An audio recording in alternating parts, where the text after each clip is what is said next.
That was 1 week before I murdered my mother. I said, she's got to die, and I've got to die, or girls like that are going to die. And that's when I decided I'm going to murder my mother. The 1900s was a time filled with some of the most disturbing and horrifying cases you will ever hear. I've compiled a list of 20 cases that will leave you truly horrified. The first is the horrific case of Aurora Gagnor and her sisters. This is one of the most horrific stories in the history of Canada. It's the story of a man, his daughters, and an evil stepmother.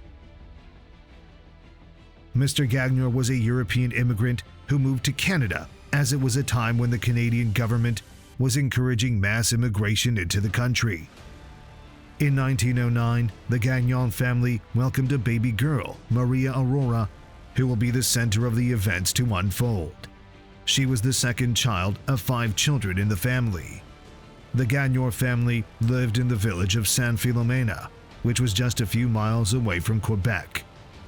Unfortunately, in 1916, Mrs. Gagnor became ill and was diagnosed with tuberculosis. She was taken away to the hospital, and her children would not see her again. Tuberculosis is a very infectious disease and easily spreads to people close to an infected person. It was therefore important to take her away from her family so she does not infect others. Sadly, Mrs. Gagnor will not make it. She passed away some weeks later, as tuberculosis had no cure at the time and was practically a death sentence. Her death opened a chapter of hardship for Mr. Telefort and the children. Mr. Telefort's job required a lot of time and was very stressful. I told her I'd come up there to do some work in the apartment. And she says, well, I don't know nothing about it. But anyhow, she invited me in.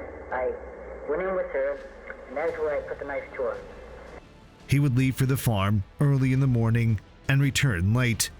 And when he gets home, all he wants is to eat and sleep, as the job is hard.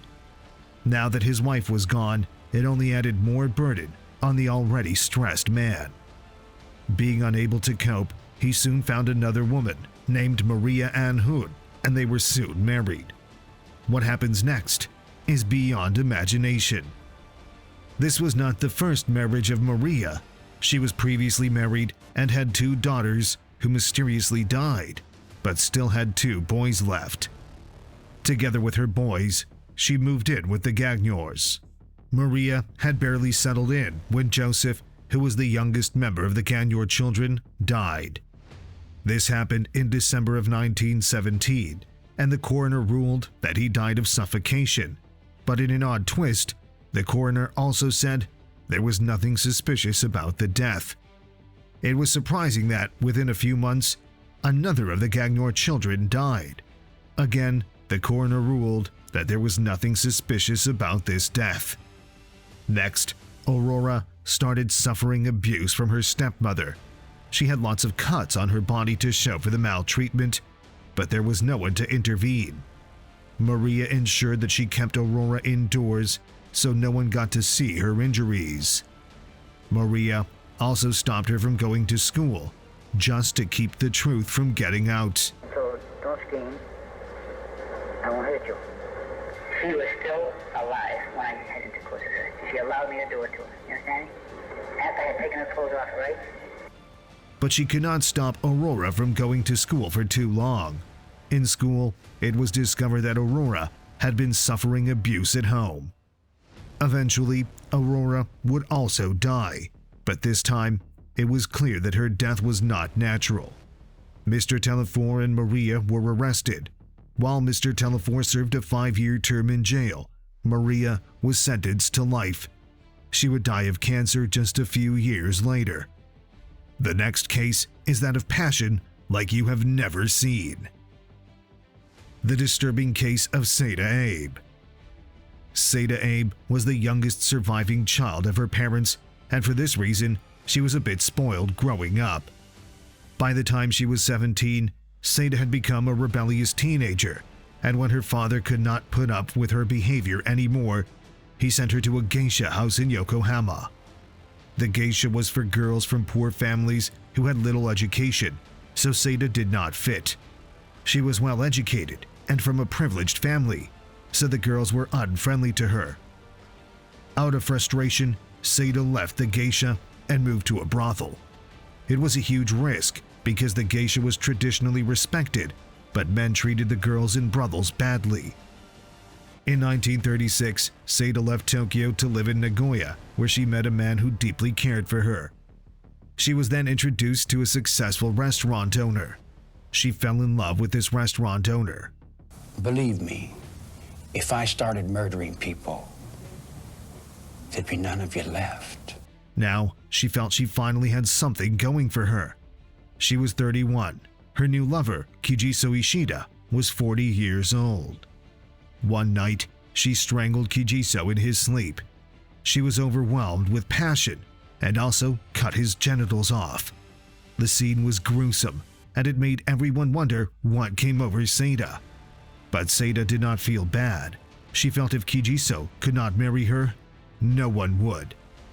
Even though she was sentenced to life in prison, Seda gained freedom on compassionate grounds and will go on to live a quiet life till her death. The stories get even more disturbing. Suzanne Von RckToffen, the beautiful murderer.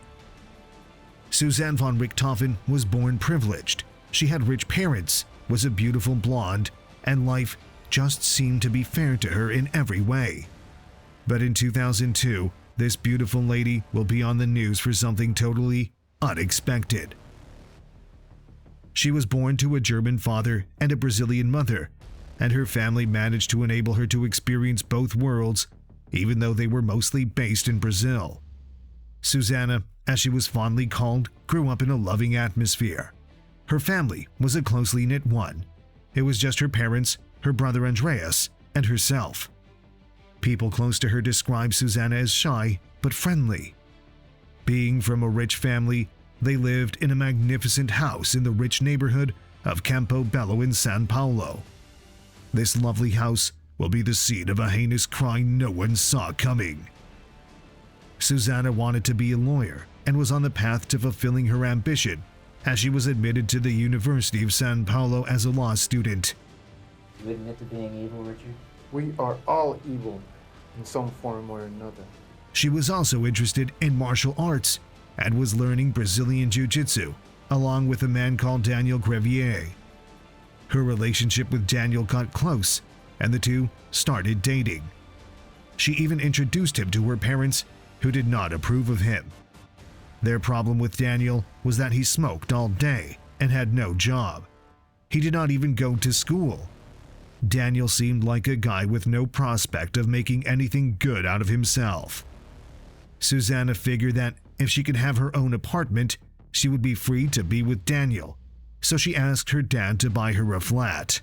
This was an odd request for a young girl of her age, so her dad declined. Unfortunately, Susanna was spoiled silly and would not take no for an answer.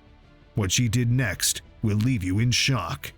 It is unclear if she came up with the plan or if her boyfriend had influenced her, but Susanna decided that the only way she was going to be with Daniel was if her parents were dead.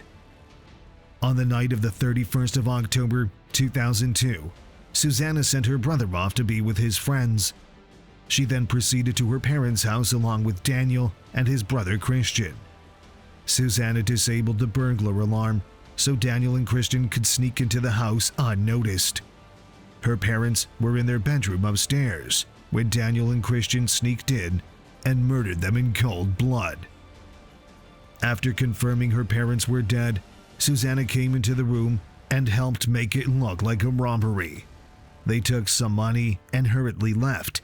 In their haste, they left phones, fingerprints, and a lot of evidence the police would use to later pin the crime on them. Susanna tried to spin the story using the media, but footage of this plan got leaked. The public outrage that followed was overwhelming.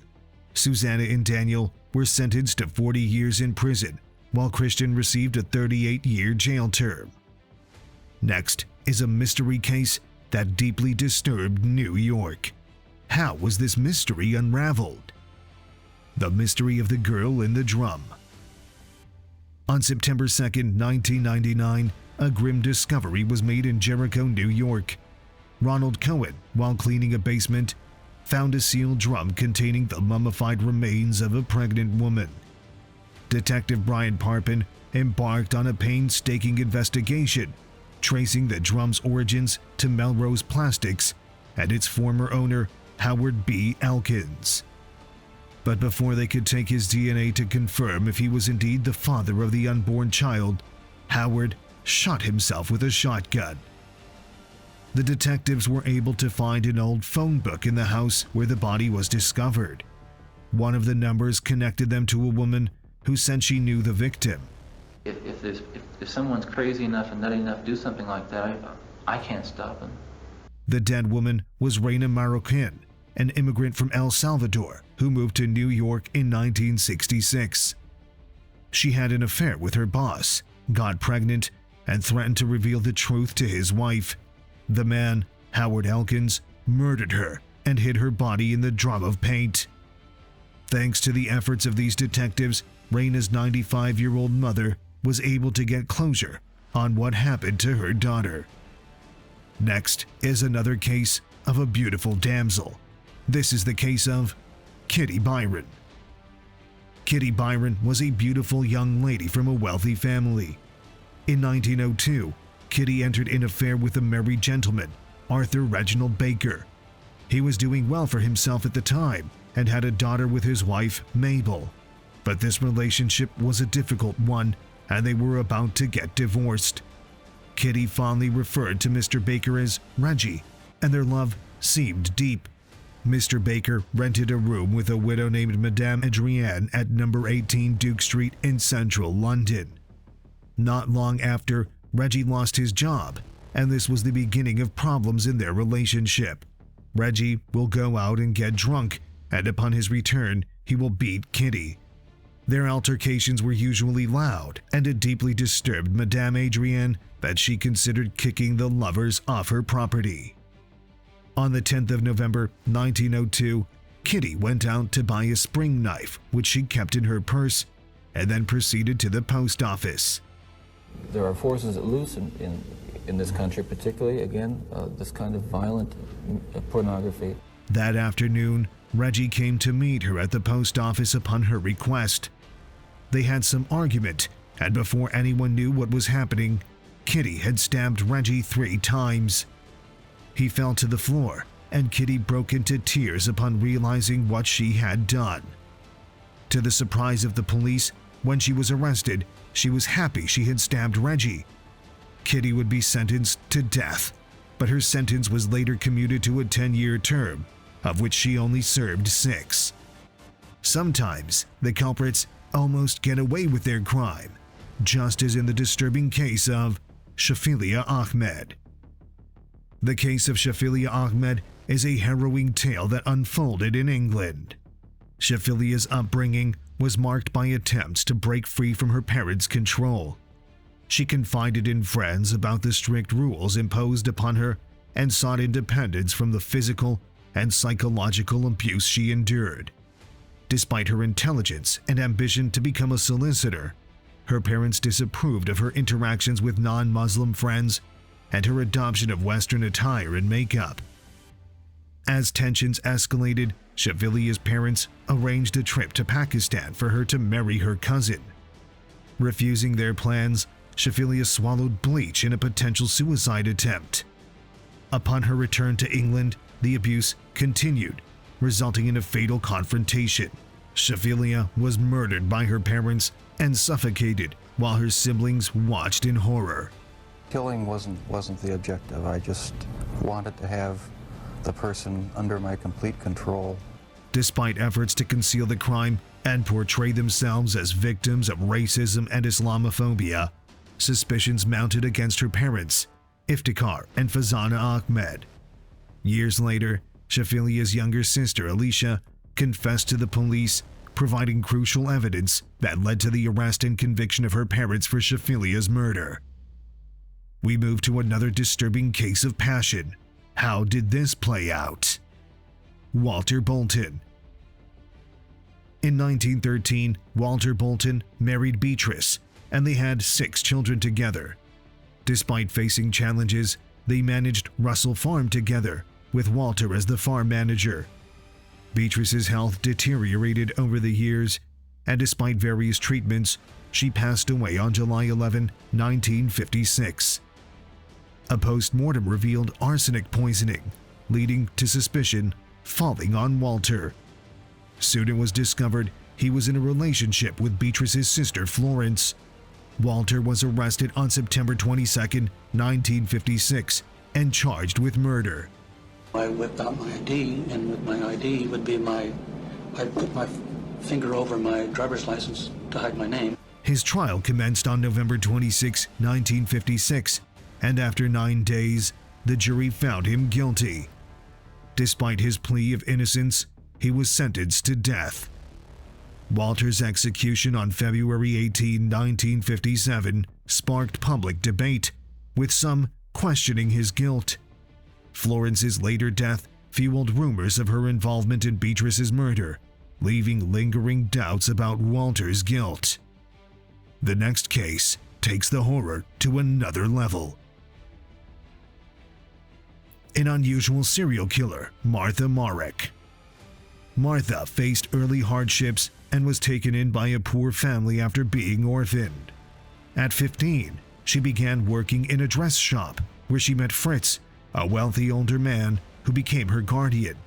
They later became lovers, and Martha was sent to prestigious schools in France and England, living a life of luxury. Upon Fritz's death in the early 1920s, Martha inherited his fortune.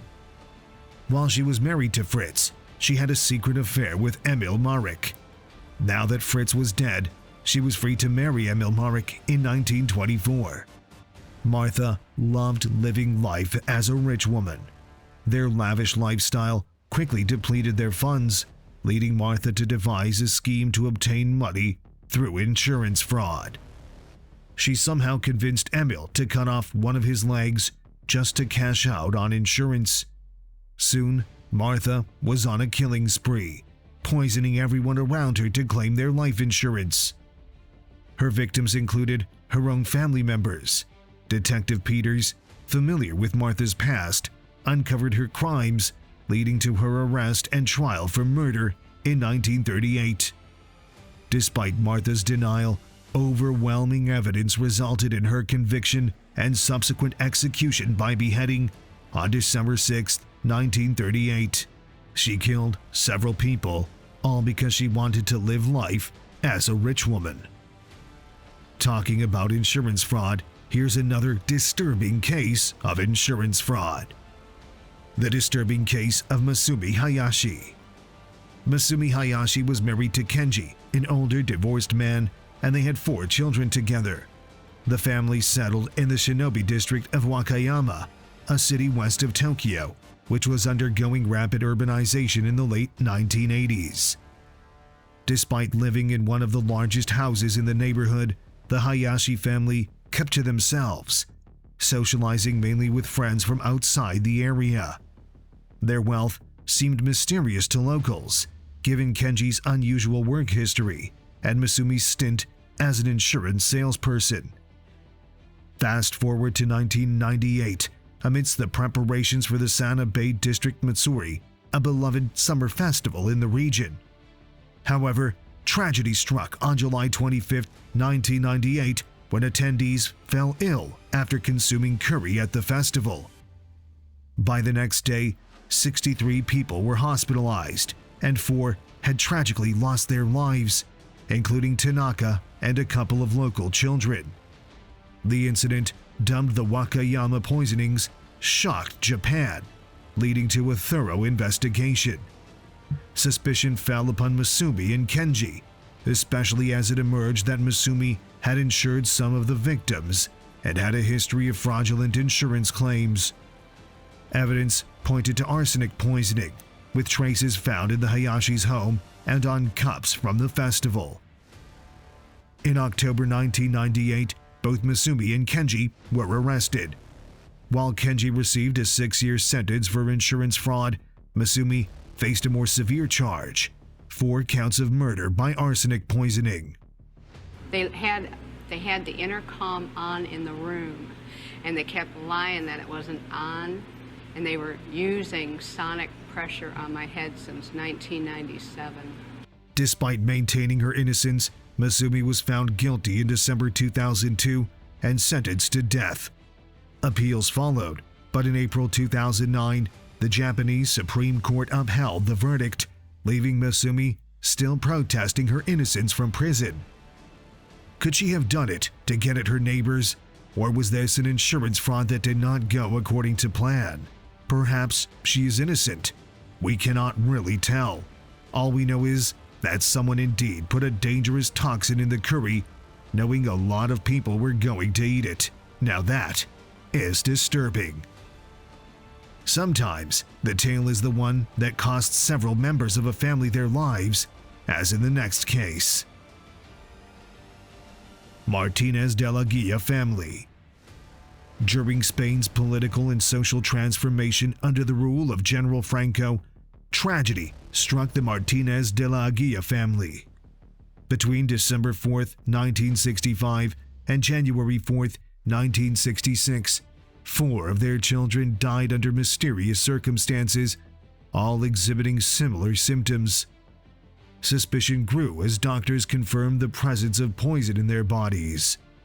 The investigation led to a shocking revelation. Their eldest daughter, Piedad, had systematically poisoned her siblings. Why would any sister do this? Piedad's chilling confession revealed a troubled young girl, burdened by the responsibility of caring for her younger siblings. The motive behind her actions stemmed from a desire for freedom and relief from her caretaking duties. She was driven by frustration caused by their poverty. She would devote herself to the church in an attempt to find peace and restitution. But back home, things only got worse. Well, I'm not an expert. I'm not an authority. I'm someone who has been a murderer for almost 20 years. Her brothers became involved in various crimes, and all became convicts. The story of the Aguilar family is one of dashed hopes and dreams. It seems money can be a great motivator for evil. We see this yet again in the case of Yiya Murano. In the late 1970s, Yiya Murano moved to Buenos Aires, where she was determined to live the high life. She would go about pretending to be rich, even though she was poor, and lived in a modest 2-bedroom apartment with her husband, a lawyer named Antonio Murano. Yiya had always claimed that she had developed a strategy for making money from smart investments. This claim was a lie, but she succeeded in convincing her rich cousin, Carmen Zulema, to invest 20 million pesos in her purported lucrative scheme. However, Carmen fell fatally ill before receiving her return and died. Yiya was the first person on the scene, and she managed to retrieve evidence that she had received money from her cousin. An autopsy revealed cyanide in Carmen's system, prompting further investigation. Investigation revealed that 2 other women who were friends of Yayi had also died from cyanide poisoning.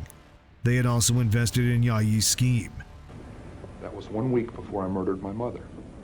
I said, she's got to die, and I've got to die, or girls like that are going to die. And that's when I decided I'm going to murder my mother. It was evident that Yayi was collecting money from her rich friends and relations and poisoning them before they could demand her to pay them back. She was arrested and prosecuted for the murder of 4 women. While money is usually a motivation, nothing inspires the most horrific crimes more than passion, just as in the case of Celia Mena. Celia Margarita Mena's story begins in the 1930s, a period marked by economic hardships and social inequalities in Cuba. Despite humble beginnings in Guantanamo province, she ventured to Havana, seeking opportunities in the bustling capital. In Havana, Celia found work in the Max Factor makeup industry. She also took up dancing at the Galataya Dance Academy. It was here that she met Rene Dalgo, a promising medical student with a bright future ahead. Their romance, however, took a dark turn as jealousy and financial struggles strained their relationship. Renee, feeling Celia would leave him, was always aggressive towards her. Tragedy struck on March 8, 1939, when a laborer discovered a severed leg in a sewer in Havana. The gruesome discovery initiated a widespread investigation, captivating the nation as more body parts were found, eventually leading to the identification of the victim as Celia Margarita Mena. This was very disturbing for the people of Havana. The evidence pointed to Rene Deaga as the perpetrator, and despite his claims of accidental death, he was found guilty and sentenced to 28 years in prison. I said, now I'm going to tie you up. I'm going to leave. And I straddled her. So that her hands, I was sitting on, really. Because she was really fighting viciously, trying to get up, for life. After serving 13 years, he was released, but lived the rest of his life haunted by his past, ultimately passing away in 1992. Similarly, but even more interesting, is the horrifying case of Madeleine Webb. The story revolves around Madeleine Webb, born on June 3, 1912 in Stillwater, Oklahoma, USA. Growing up, she showed promise in acting and performing arts. After graduating in 1933, Madeleine pursued her dream of becoming an actress, despite financial hardships after her father's death. In 1936, against her mother's wishes, she headed to Hollywood, where she struggled to find success. In 1942, she met Eli Schonbrun, a man with a similar dream of fame. Along with their friend John Cullen, they embarked on a plan to rob Susan Reich, a wealthy patron of the theater. The robbery turned into murder, leading to a high-profile trial. Madeleine maintained her innocence, but she and her accomplices were found guilty. Eli and John were sentenced to death, while Madeleine received a life sentence. It was a case that was filled with intrigue, as the media was fascinated by the love Madeleine and Eli showed themselves in court. Let us take it up to the next level, because the case I'm about to talk about is the most disturbing so far. The horrific case of Las Poquianchi sisters. The story of the Gonzalez sisters is one that will send shivers down your spine. Delfina, Carmen, Maria de Casas, and Luisa grew up under the strict control of their father, Isidoro Torres. They grew up without knowing what it meant to be loved, and influenced them as they would become very terrible adults. Their story took a turn when Carmen and Delfina ventured into entrepreneurship, opening a bar that also operated as a brothel. This business expanded fast, and they could not recruit girls fast enough for their brothels. The Sisters would be known as Los Poquianchi Sisters because of a brothel they owned. Las Poquianchi Sisters' operation mirrored the strict control they experienced under their father. They enforced strict rules on their employees, dictating their attire and behavior. Any disobedience was met with severe punishment, including death. In 1963, one of the girls managed to escape and reported their atrocities to the authorities.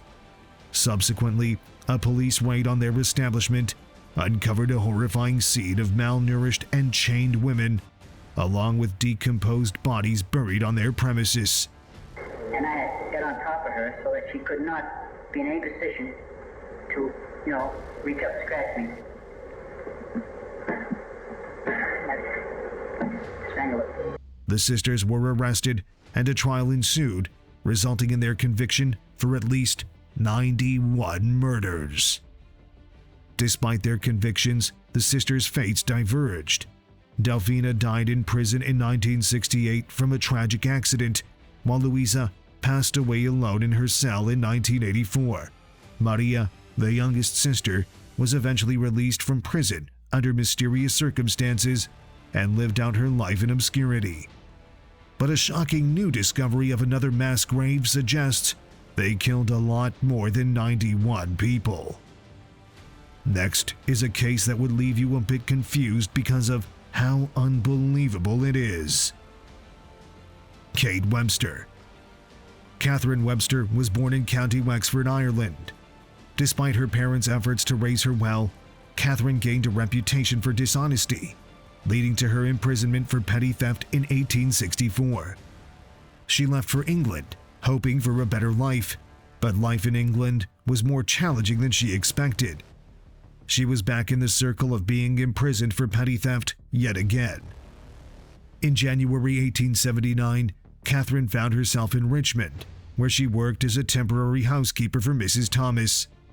Their relationship soured, leading in Catherine brutally murdering Mrs. Thomas on March 2, 1879, and attempting to dispose of her body by dismembering it and throwing the parts into the River Thames. Despite her efforts to evade capture, Catherine was eventually arrested in Ireland on March 28, 1879. What made this case so disturbing was how Catherine tried to fool everyone.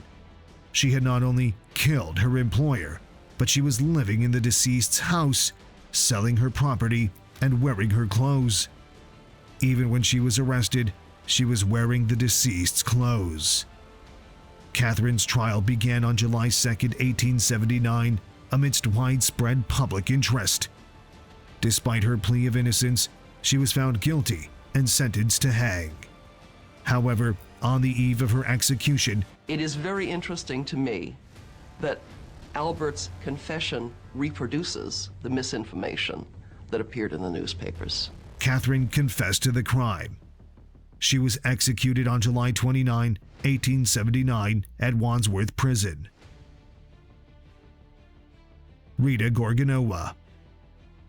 In 1924, Rita Gorgoa found employment as a governess in the household of architect Henrik Kaiser. An affair ensued with Henrik, the employer, leading to Rita's pregnancy in 1928. She would go on to give birth to a daughter. Tensions peaked when Henrik decided to end the relationship on Christmas 1931, prompting Rita's eviction. All this while Henrik's daughter Louisa was suspicious of the relationship between her dad and Rita. Tragically, on January 1, 1932, Louisa was found murdered, leading to Rita's arrest due to circumstantial evidence. Despite protests of innocence, Rita was found guilty and sentenced to death. She was discovered to be pregnant again, and this saved her from the gallows. To date, we are not very sure of who murdered Louisa. The Chicken Run Murder. In the 1920s, England saw the unfolding of a tragic tale involving John Norman Holmes Thorne, known as Norman, who was born in 1900 and lived in Kemsor Green, a part of northwest London. Norman, an engineer, encountered Elsie Cameron in 1920, a typist 2 years his senior, who was anxious about her unmarried status amidst societal pressures. Despite his job loss due to economic downturns in 1921, Norman embarked on an entrepreneurial journey, establishing Wesley Poultry Farm in Crowborough, Sussex, far from the city's chaos. Norman's relationship with Elsie faced challenges as financial strains and differing priorities arose. Despite Elsie's insistence on marriage and her eventual claim of pregnancy, Norman found himself drawn to another woman, Bessie, a local dressmaker.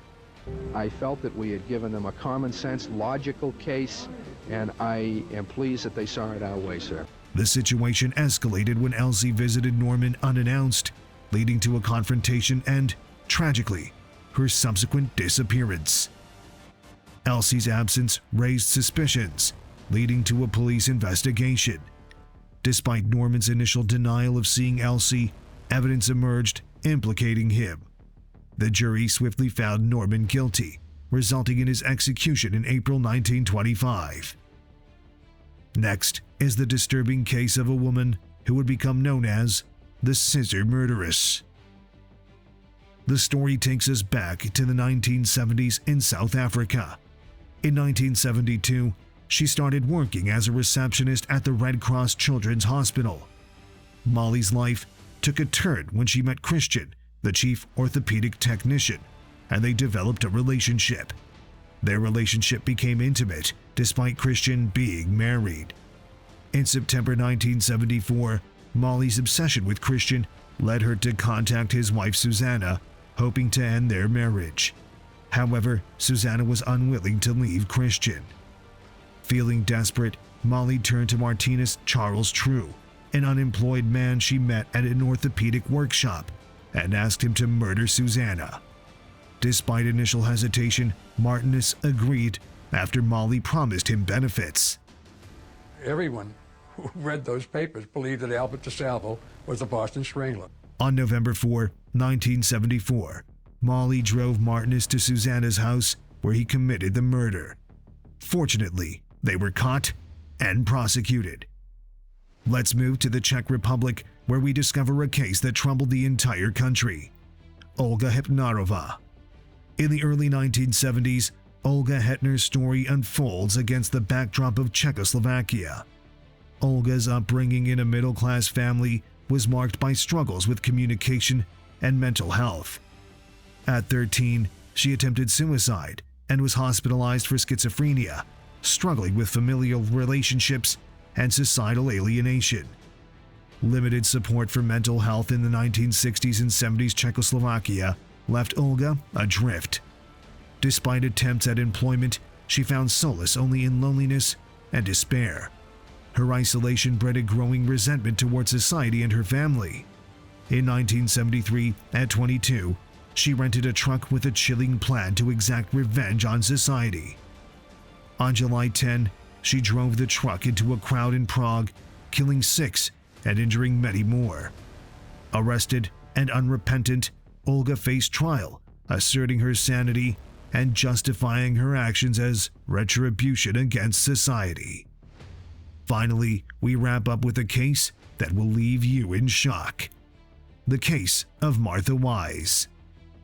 In 1906, Martha's life took a turn when she met Albert Wise at a box social event, leading to their marriage and Martha becoming Mrs. Martha Wise. However, the marriage did not alleviate their financial struggles, and Martha continued to work tirelessly on the farm while raising their 5 children. Tragically, Martha's husband passed away suddenly in 1922, leaving her widowed at 39 years old with 4 children to care for. Which I hope that they recognize insanity, because I think it will promote some interest in finding out why he is the way he is. Following her husband's death, Martha's behavior took a peculiar turn as she became fixated on attending funerals and openly expressing her grief. She found solace in a relationship with Walter Johns, a worker from a neighboring farm, despite disapproval from her family. However, Martha eventually ended the relationship under pressure from her family. In 1924, Martha's family was struck by a severe stomach ailment that claimed the lives of several relatives, including her mother, aunt, and uncle. The mysterious illness left Martha's family in mourning, with 4 of her children left partially paralyzed. As suspicions arose, an investigation led by County Sheriff Fred Rosen uncovered Martha's sinister plot. Purchases of arsenic and evidence found at Martha's home implicated her in the poisoning deaths of her family members. Martha was arrested in March 1925 and confessed to the crimes, revealing her motives stemmed from a morbid fascination with funerals and a desire to attend more of them. She was willing to keep killing people just for the pleasure of attending their funerals. Now that is disturbing. Do try to check other videos on the channel and remember to subscribe for more. See you next time.